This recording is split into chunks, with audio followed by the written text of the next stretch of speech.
The Team Supreme podcast is brought to you by the voices of Jason Schomer and Yashar Coffee and produced by Matt Sewell, who is me. I am Matt Sewell. If you got a moment, leave a comment about the podcast or give us a rating or share with your friends. Enjoy. I'm from New Jersey. He's from Iran. It's good enough for a podcast. We're Team Supreme. I don't know about you guys. I have never seen either one of my parents drunk. Oh, my God. Wow. No, they never drank. There was no drinking going on in my house. No drinking and no drugs in my house growing up. Sorry for my demonstrative reaction, but I'm not going to be surprised. There's no number I could put on it. Yeah. Both parents? Oh, yeah. Yeah. And not, yeah. I mean, it's just what it is. Well, yeah. I mean, it's extremely common in households. Yeah. I mean, it's clearly, based on your reactions, I don't know how. I just don't want it to make it seem, if they listen to this, which I don't think they do, but if they did, yeah.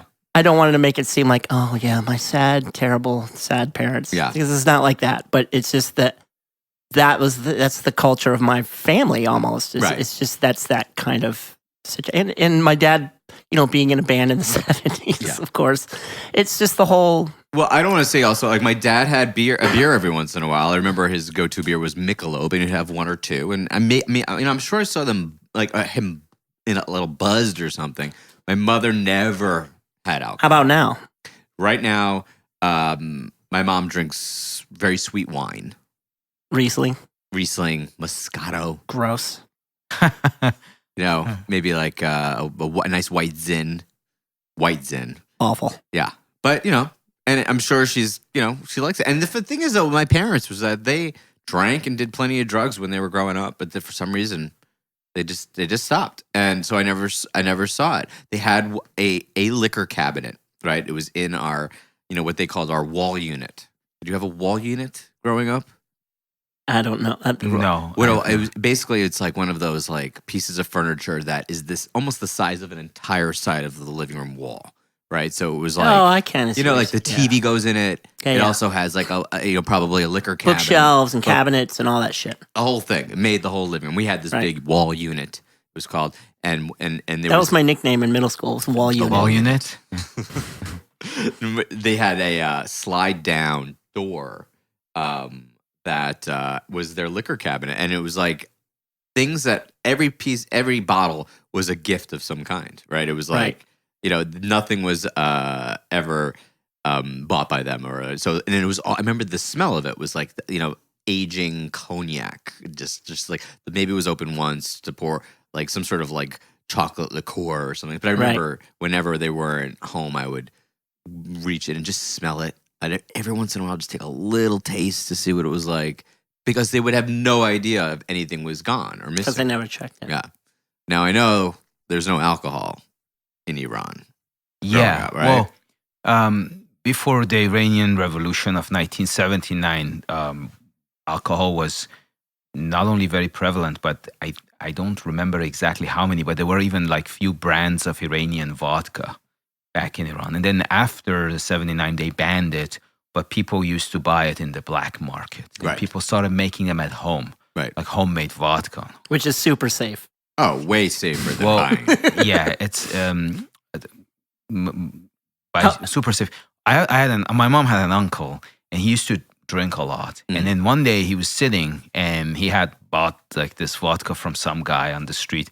And then he was like, "Yeah, why did you turn off the light?" We're like, "We didn't turn off the light." He said, shit. "No, you did." And I was like, "No, you turned off." And then he started screaming because he already had a bad ear, and he was screaming profanity, saying like, "I was fucking deaf, but now I'm fucking blind too." And he started crying. And then his brother, who was my mom's other uncle, was also drunk, and he had been drinking the same thing, but he didn't go blind.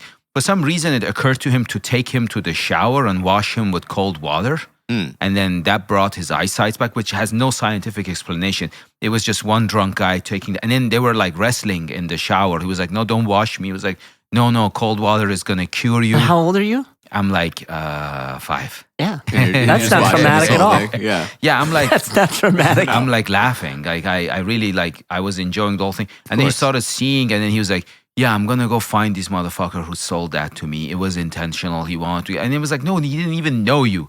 They probably fucked up the proportions, and they didn't know how to make it." And But the other person Yeah. drank it and it didn't happen. no, it didn't. No. So it was just kind of like a. Yeah, and then after that incident, like the one who didn't get, he didn't lose like his eyesight temporarily, started calling the other one the homophobic terminology for gay Uh-huh. because he said you were such a that's why you went blind. But see, I'm a real man, and then there were these exchanges for years to come over him going well. So that's one like memory that I have. But that Yeah. uncle was drunk 24/7. Did your parents ever drink? They did, Yeah. but they were very like what do you call it? They were very careful drinkers. Well, careful in the sense that because it was illegal. That, but also they never got drunk. Gotcha. They were I always- don't know if you want to get into this, but like, well, Iranian Revolution, how old were you when that happened? I was 2. Oh, okay. So you wouldn't remember. I was wondering, like, or maybe your parents told you, was everyone, when that happened, like, specifically with alcohol, was everyone like, oh, come on? Or was it like a big deal? Like, how big of a part of it was? I mean, I'm sure the changes, there was much more impactful changes to the country It was besides definitely people, a big deal. It was definitely a big deal for the alcoholics. Right. Yeah. That's right. But like, I mean, if they tried to do prohibition here, yeah, it would be. This is no fucking way it would Yeah. happen. You know. Well, when the Iranian Revolution took place, they didn't come out right off the bat and say we're gonna impose the following rules and laws. Mhm. Because in the beginning there were different factions that overthrew the former king. Some of those factions were secular, atheist, communists, but they were in coalition with the Islamist factions in order to overthrow the Shah or the king of Iran. Afterwards, they each represented their viewpoints, and they had representatives at the parliament, and there were elections. But slowly but surely, this form of civil war or internal fight broke out, and the Islamists, who were way more powerful, and they had like access to the poorest people in the society or the peasants, and they had access to the country's revenues from oil and all. Right. And they were way more organized, way better organized, and they had more supporters. I mean, a lot of people don't like it when I say it, but they had more supporters at the time, and they could decimate the leftists and get rid of them. And then slowly they started enforcing the new laws. It wasn't a one-night It wasn't change. like No. tomorrow alcohol's. No. First, they went after like the generals of the former regime. Yeah. They arrested them, executed them. And ironically, the communists or the leftists who later on became the victims of the Islamists, they were cheering them like, "Wow, nice," and because it was their thing. It's Right. a revolution. Yeah. So you have to go after. But then, yeah, slowly but surely they made those changes and laws, and then they enforced it with. So before then, were there bars? Like were there actual? Oh, yeah, bars? Oh yeah. So the bars bars had all and- shut down. There were no more bars anymore. Yeah, or they shut them down. Wow. So your parents, or any other besides your uncle, like, did you ever see your parents drunk? Did you ever see them? When I you say saw them- careful, they were like, Yeah, I saw them tipsy. yeah, But I can never categorize that as drunk. Like I had another uncle, yeah, and that one was a drunk, yeah. like a serious drunk. But he was also like he claimed he's a practicing Muslim, which drinking is banned. And if you're a practicing Muslim, Right. so he would pray and cry, and then he would go and start drinking again. Gotcha. And a few times he got caught praying drunk by the family members, which nobody said anything, but they were like, there is a mismatch here. Yeah. This is like sort of like a hypocrisy you're committing. Like, do one of them: either become an alcoholic Right. or be a Muslim. Like, you can't do both. Of course. And then he cried. He threw a fit. He threw a chair out of the window. Jeez. And then he calmed down A lot temporarily. of chair throwing in Iran. A lot of Yeah. chair throwing. Yeah.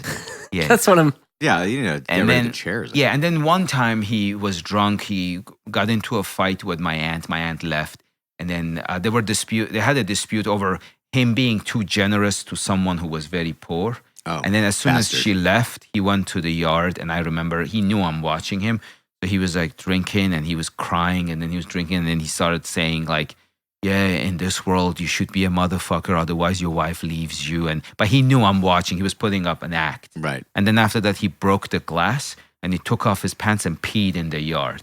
So I went and told my dad and my mom he peed on the flowers, and my mom yelled at him like, "Listen, like regardless of what's going on, don't pee on the flowers." And he was like, "No, I'm having difficulties with my wife." And then my parents was like, "No, you're an alcoholic. Shut the fuck up. Don't pee on the flowers, regardless of what you're doing." Right. Because they were hiring a gardener to come once a week take care of the flowers, Yeah. and he went and peed on them.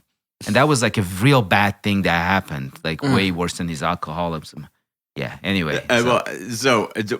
And for the alcohol he was drinking, was it all bootlegged? Oh, okay. No, slowly but surely, we started seeing the same type of like foreign-made liquors and whiskeys being smuggled in. And then later on, there were allegations that the Iranian government has created its own sort of like, networks to bring in safe alcohol to sell to people because they were tired of dealing with a lot of like blind and deaf people.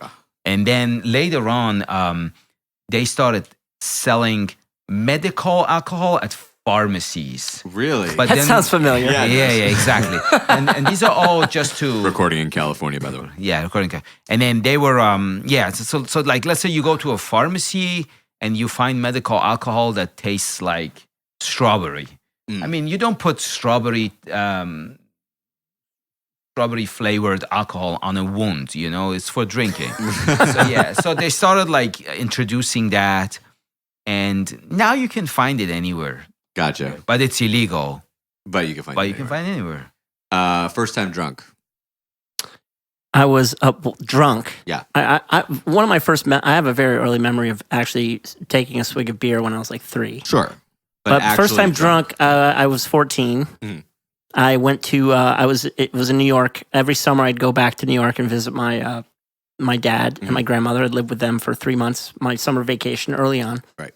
And someone had my friends start. I'm in high school now, and one of the friends that I had who.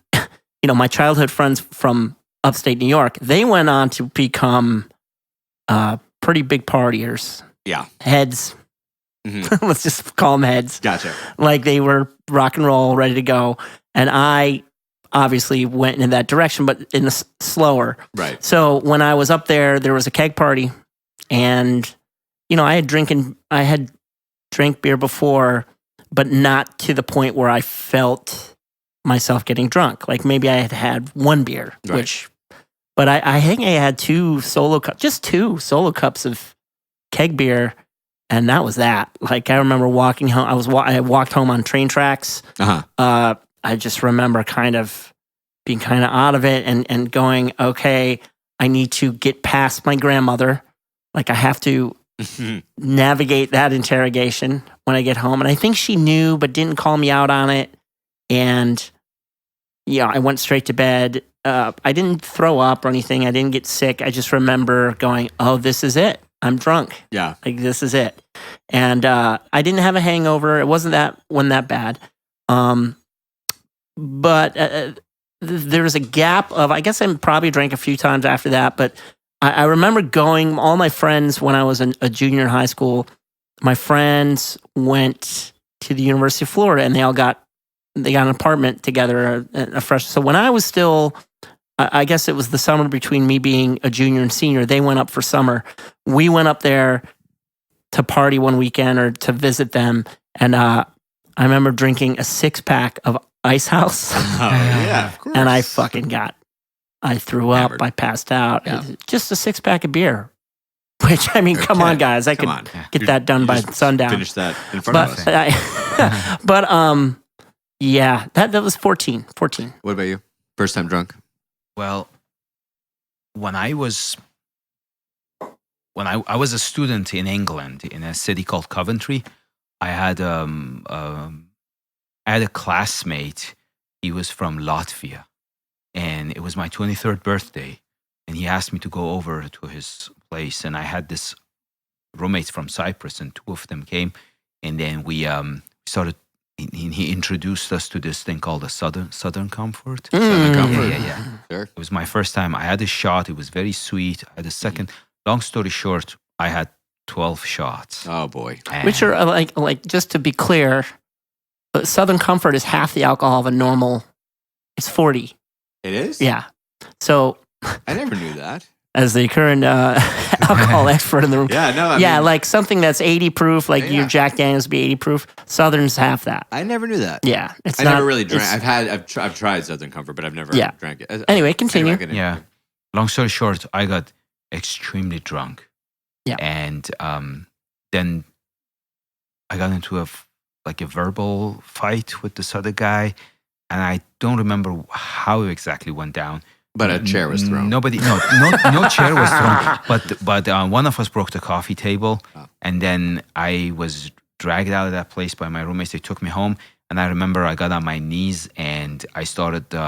Right around that time, there was How old were you? I was 23. It was my 23rd birthday. Gotcha. Oh, you went a while before again. Yeah. Well, before that, I was drinking too, but I never got drunk like Gotcha. that. And then I remember I got on my knees, and around that time, a political activist from Turkey, who was the leader of this Kurdish group, got arrested in Kenya by the Turkish intelligence service and was transferred to Turkey. And for some reason, that was on the news. And out of nowhere, like when I was very drunk, I got on my knees, I started crying, and I was like, I promised and I take an oath to go and one day sort of like help him get away and like help him escape from the prison in Turkey. And I cried. I remember I cried for him, and then I was going to go out and scream like freedom to Öcalan, but then I barfed.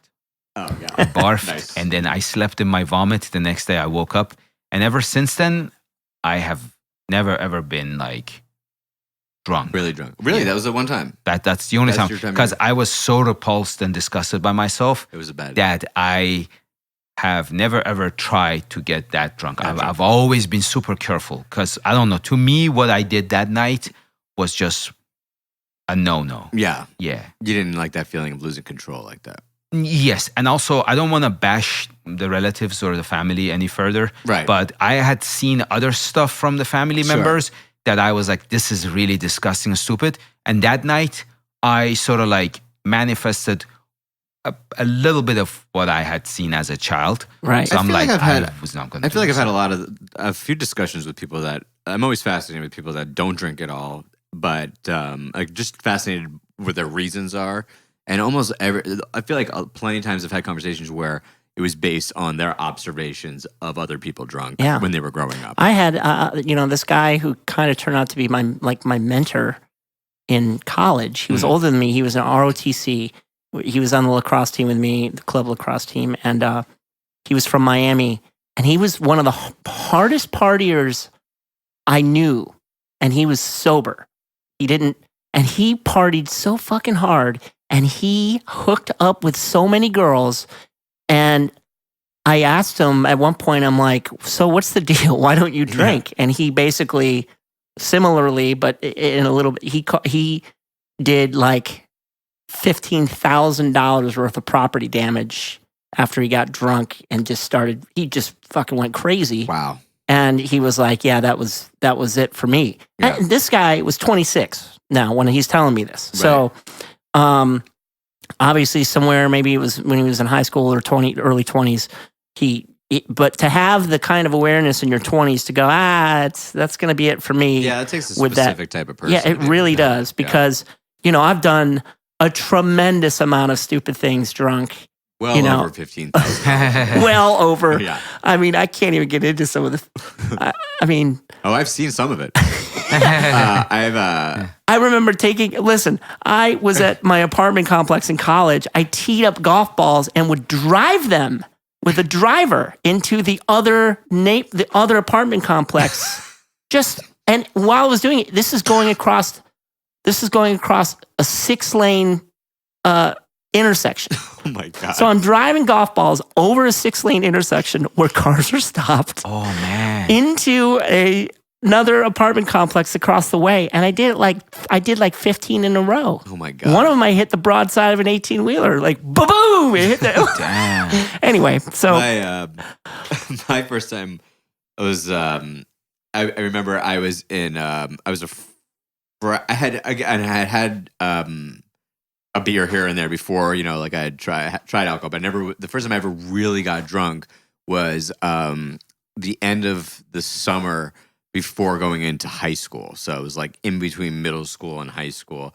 And there was a senior party happening down the street, right, of that high school. And it was me and two of my friends, and we knew that party was happening. We knew that there was no way we were ever getting into that party, right? That was one of those parties that no way in hell. And I came up with this idea, said, what if we took one of the bottles, these ancient bottles from my parents' liquor cabinet that I spoke of previously. was it like Campari or something? Whatever. Yeah. I don't even know what it was. I think it was a vodka, though. I think it was a vodka. And we show up with this bottle as if like this was going to be the key into this party, was bringing this bottle. And we decided to do it. We took it. We walked up to the door, and we opened some senior kid, I don't even know who it was, opened the door, and he looked down, and he's like, he gave us that look like no, you're not getting in this party. And I pulled out the bottle of vodka. I'm like, hey, I got this. And he was like, come on in. And we walked into this party, and I remember walking in, it was dark, and it was like, You're an 8th grader, or you're just in between 8th and 9th. And so you're 13. I remember seeing like girls in my grade at the party right away. I'm like, oh, what are they doing? Well, the here? girls are always 'Cause allowed. Yeah, exactly. I didn't understand at the time. I'm like, what bottle did they bring? Like, how did they get it? They brought 2 bottles. Yeah, exactly. On their chest. There you go. There you go. Are you drunk now? So I remember sitting down and just, we didn't like interact or socialize, and the bottle I brought was gone all of a sudden. Like that was, but we somehow ended up with a bottle in our hands, and I think a girl in our grade brought it over. And what's that alcohol that tastes like black licorice? Oh, yeah. It's Italian. Sambuca. Sambuca. So it was Sambuca, right? And for some reason, we were just passing around, taking. Obviously, hits all off the this bottle. kids grabbed the whatever bottles their parents. fucking spiderwebbed in the back of the fucking cabinet. Because Sambuca and Campari Absolutely, and right. Amaretto and Flogen fizzes. And I remember just drinking it, right? Back and forth, thinking like, I kind of dig the taste of this. It was fine. And then when I stood up was when I realized I took a few steps and it was like a feeling I've never felt before. And I remember feeling, and I'm looking back, obviously I was drunk, but I was so self-aware in my head. I was like almost doing commentary to myself. You are drunk right now. Look at you, and you can't even walk straight. I can't believe I'm drunk right now. I was like, it was like a narration in my head. yeah. And I remember after a while, everybody wanting to go, in Jersey, it was like, especially around that area, it was like the thing to do was going to the diner, right, at night. Like no matter what you were doing, you end up at the diner, the 824-hour diners there, eat. And I remember a bunch, like the entire party walking like a mile. Everyone's drunk. It's so late, and we're walking. And I remember like there was a girl that I really liked, drunk, walking next to me, and she was again I still had the Sambuca bottle that still wasn't finished in my hand, and I was walking with it in the street, and I'm like, hey, do you want this? And she looked at it. She was, yeah, and she took out her gum and handed me her gum. And You rubbed it on your face. no, I put it in my mouth. Oh! Because Damn. I liked her so much. She took the bottle. I took She like, ew. No, she didn't even see it. I took a few steps back, put it in my mouth, and again in my head, I'm going, I'm basically making out with this girl right now because I have her gum in my mouth. With probably a raging little middle school pecker. Back off. Okay, all right. I didn't know what stage of your development you're in. I never made it to the diner. I turned around. We realized how far we were actually. You fucked her going. right in the street. Right there. Me and my friends, we broke off. I go home, right? I'm tanked. I go up to my parents are sleeping. It's like 2, they didn't even, I think they thought I was still home. I don't even think they realized I was gone. And I walked into their bedroom and I flicked on the light and they're sleeping. I stood at the foot of their bed. I go, Mom, Dad, wake up. I need to tell you something. You guys are awesome parents. Oh, no. I love you guys. So I need to tell you, I took a bottle of alcohol from the liquor cabinet to go into a party, and we went out, and I partied, and it's all good. I'm home. I'm safe. Damn. I'm fine. And I turned off the lights. Did they ever wake up? Oh, they were awake. Oh, shit. Oh, and they were pissed. They woke up. They let me go to sleep. They walked into my room the next morning. They're like, now we're going to talk about what you did last night. And you had probably a raging headache. I don't even remember how I felt. I don't remember any of that. I just remember doing that specifically. Was standing at the foot. I could picture it. Standing at the foot of my parents' bed. Wow. Wake up. Did you have a giant wave of regret when you woke up? I don't remember. I honestly, the one thing I do remember is I can't believe I chewed that girl's gum. Like, that was my one thing. Because that's the one. I hate the regret feeling. Like you think about, you're like, okay, like now it sounds like I have a problem. But like you'll wake up and you know you fucking partied hard, and you're like, I don't quite know when I went to sleep, how I got here. Yeah. And you start it's a minefield of going. You start going through how it all, and then you start remembering the shit you did, and you're like, oh fuck. You're like, I cannot believe I did that. That was stupid. I said this to this girl. I did that, and I don't know if this happens to you, and and obviously this can't happen to you because you had that one experience. But if I felt like I was finding out things I had done drunk years after I did it, you know, like many years. At some point, some cases, like up to 10 years later, finding out that I did from the people that told me what I did, like at different parties, and most of them included making out with somebody or something that I had no idea I made out with, you know, or even with that person that I didn't know. I went back to a party in my college town with my current wife, who I was dating at the time. Mm-hmm. Now, when I was dating, it was very early in our dating. I was 23 or 4 or something like that. I went back up to a party up there. I stole a folding chair. And the way I did it was the theme of the podcast, right? There was a chair I liked. It was one of those like canvas chairs. Yeah. I'm like, I want that chair because I had a footrest. Right. I folded it up and tossed it off the second floor balcony of the party onto the grass. Waited till the party was over. Went outside, got the chair off the lawn, and put it in my car. That's hilarious. A chair. Wow. Yeah. You took a chair. That's hilarious. I took a chair, and then I woke up going, what the fuck did I take a chair? And it was one of my friend's places. So I stole a chair from my friend. And you can't put out that chair in your place now. No. But that chair did end up going home with me to Orlando, and it was in my apartment for because I'm like, what am I going to do? Anyway. I pretty sure not too long after that first time, I had a few more experiences, but not many. Like, I just knew drinking a lot got you to that point. I went to a party and had my first ever experience with tequila. So I've never had tequila before, and the only thought of tequila at the time was just picturing people with the salt and the lime and the licking their arm. That looks fun. Yeah, that looked great, right? And we went to a party that was like 45-minute drive from where I lived. I mean, it was like someone's friend party. We drove really far to get there. And I remember getting there, and someone pulled out a bottle of, Jose Cuervo Gold or whatever it was, something awful, and lined them up with the limes. I remember putting the salt on my arm or something, on my wrist or my hand or whatever, and thinking, this is how you do it. And I did it. And I did it.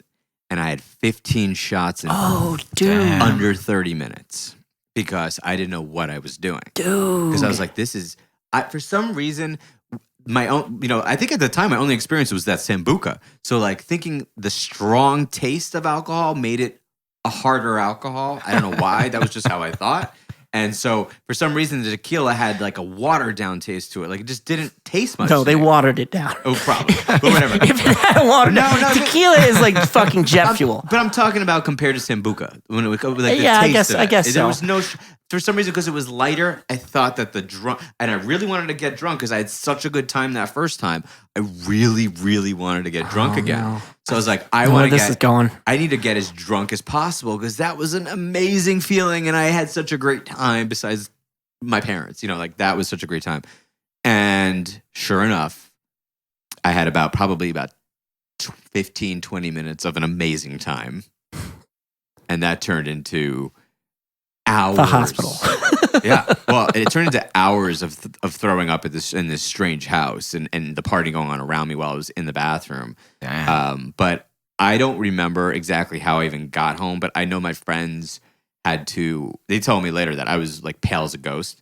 And they leaned me up against against my door at home when they got me home and rang the doorbell and ran. Oh, and it was by far like, it was an alcohol poisoning situation. Yeah. Right. And it was dangerous. And it was like, I remember being in bed for a couple of days, like having to be in bed for a couple of days. Yeah. And like my parents talking to doctors, and to this day, I've never had a sip of tequila. Yeah. I mean, everyone has that one like experience. Mine was so long ago, and I've never had a margarita. I don't know what a margarita tastes like. Like I cannot even smell tequila from that time when I was like, really? yeah, I can't even smell Well, it. I think right about now. It's time to do it too. So, obviously, you haven't had any of these experiences. Oh my god, that just kills me. The best thing So about you've- about Yashar is he's been a bartender. And That's then he serves fantastic. the alcohol. Now he's the server of the alcohol. So. Yeah, I do you like? Yeah. Nowadays, I only drink like half a beer right before going up on stage. But do you feel it takes the edge off? You feel a little bit of a buzz or a little? Oh yeah, when definitely. do you know like okay, I got to stop right now? Well, I usually drink like 1 to 2 beers. That's it. Yeah, and yeah. That's it. Or like a glass of wine. Wine gives me a very bad headache the next day. Right. But I do like I can easily like drink 2 to 3 drinks of, let's say, gin and tonic or two margaritas and not get drunk. I mean, it gets me tipsy because I don't have a lot of practice with drinking alcoholic beverages. But at the same time, like if I go over 3, then the next day I'm gonna have a real bad headache. So is it more about the losing self-control or more about the after effects that is for you? Nowadays, it's more about the after effect, Yeah. the after, like the hangover, and then sometimes it causes a mild depression. Well, that's why. But Definitely. yeah, it does. Yeah, That's what I mean. That regret. That like the depression there's a whole bunch of shit there. I just read a thing on CNN that what a hangover actually is. It's just 2 things. One, you're having physical withdrawal that your body's trying to manage. right. And the other thing is just the repair work that's going on. There's a lot of dehydration involved. Yeah, so that your you're body feeling shuts all these different systems down to deal with the damage that the alcohol has done to your organs. Sure. damn. Which is why you get a headache. It literally, your body is saying, you stay in bed while we fix you so you don't fucking die. Yeah. That's why you feel like terrible shit the next day and you're lethargic and you don't want to do anything and you have a headache. It's to literally get you off your feet and not do anything. Yeah. Yeah, go ahead. Did you ever like date anybody that was a heavy drinker so that you had to watch the person opposite you getting drunk? No, not really. Okay. Not at all. No. I usually avoid people who drink a lot. Like Gotcha. I don't get into relationships with them. Interesting. Yeah, because I can't. I have a very hard time telling people what to do, and I don't have the sort of like personality of someone who can, I don't know, like provide people with guidance. Like they may call it nowadays mansplaining. But I don't know how to get people to like, and not that I don't know, I don't feel good when I tell someone, hey, this is what you need to do. I hate that type of person. Right. Therefore, if I get into a relationship with somebody who has like dependency on a substance, I'm not the right person to come and say, hey, you need to get help from doctor. That's why I always avoid those situations if I see the person is an alcoholic. But one thing with hangovers, whenever I drink, let's say if I drink like 2 to 3 beers and I'm at a position where I have to like Uber home. I can't like, I'm a little more than tipsy. The next day, as soon as I wake up, I drink a strong cup of coffee and then I go and run 4 miles. And that's a way to sort of like cleanse my system. No, that makes sense. And it makes me feel less like shit. That would Yeah. I'll tell you what's something that is going to change your tune when it comes to drinking. Kids. Oh yeah, I can imagine. When you have kids, yeah, then I think that changes the game. Actually, because a hangover is, for me at this point in my life, a hangover is just unacceptable. Like it's unacceptable. Hangovers are just mornings now. Yeah, that's just it. Well, one time I went to a ski trip with a bunch of friends when I was in grad school, and we were doing this. It wasn't skiing; it's when you like walk with skis. Like, I don't know. Cross country. Yeah. Cross country, exactly. So we were doing cross country, and there were a few parents, and they got drunk. What you do on skis? Yeah, and then I saw like everybody is drunk, and then even though I was younger than everybody else, but I decided to not drink because it occurred to me that, what if one of these kids goes missing? Like the parents are drunk, so maybe I can be the one that's like aware of the situation. Yeah. So so now that you're mentioning parents, like even these were not my own kids. Yeah. But let alone if they were my kids, I wouldn't be drinking doing cross country skiing. You say that now. Oh, you think so? Say that now. Oh, okay, cool. Yeah. I'm wondering, like, am I going to be what? Am I? You always see it in like TV shows and stuff. Like, the kid's like, I want to try a drink, and the parents are like, all right, let's get him drunk at home so he can now he'll know what it feels like, and then he'll respect it more. And I'm like, I don't know. Yeah. I don't know if it, like. Do you realize how much you're drunk at home? That's an okay thing for you. Well, speaking of drunk at home, let's have a drink. That's right. Let's get it. Yes, let's do it. Supreme. Supreme.